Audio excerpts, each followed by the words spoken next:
যুদ্ধ শেষে অবশেষে সামনে এলো মানুষের রায়। তৃণমূল প্রার্থী দিদি নম্বর 1 রচনা বন্দ্যোপাধ্যায়কে হুগলির মানুষ নির্বাচিত করলেন হুগলি নম্বর 1 হিসেবে। হুগলি লোকসভা কেন্দ্রে রচনা বন্দ্যোপাধ্যায়ের বিরুদ্ধে দাঁড়িয়েছিলেন বিজেপি প্রার্থী ও তার প্রাক্তন সহকর্মী লকেট চট্টোপাধ্যায়।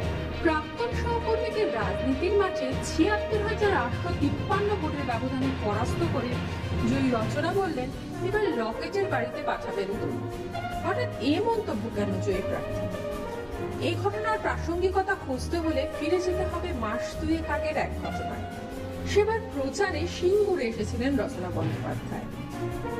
প্রচার চলাকালীন সিঙ্গুরের দইতে মুগ্ধ হয়ে যান রচনা এবং খাবার পর তার দারুণ প্রশংসা করেছিলেন তিনি।